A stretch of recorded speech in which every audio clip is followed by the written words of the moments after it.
আসসালামু আলাইকুম। দেখেন, আমি একটা জিনিস দেখানোর জন্য আজকে এই জায়গায় আসছি, আর নাহলে আসতাম না। দেখেন, একটা ড্রাগন বাগান। এটা একটা ড্রাগন বাগান। ড্রাগন চাষটা কিভাবে করতে হয় এটা দেখতে হবে। নিচে ধরেন, ক্যামেরাটা নিচে ধরেন। দেখেন, একটা পালার মধ্যে একটা ড্রাগন গাছ, ৪-৫টা ড্রাগন গাছ লাগাইছে আমারে দেখা। এই যে দেখেন, আমার দিকে ফোকাস করেন। এই যে কত সুন্দর একটা গাছ হইলে একটা ফ্যামিলি চলতে পারে।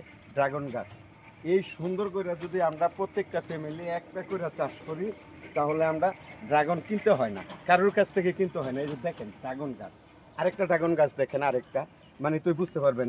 একটু নিচে ধরেন, ক্যামেরাটা একটু নিচে ধরেন। এই যে দেখেন, একটা পালার মাঝে সিমেন্টের খাম্পা, চারকোলায় 4টা চারা লাগাইছি।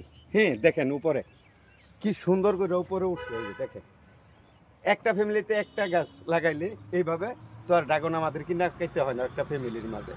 তখন আমরা সবাই খাইতে পারবো এবং সবাই করতে পারবো, চলতে পারবো।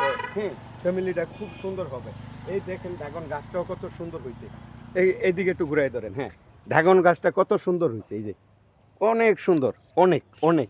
ধন্যবাদ প্রিয় বন্ধুরা, দেখাইতে পারছি, বুঝতে পারছেন কিনা জানি না।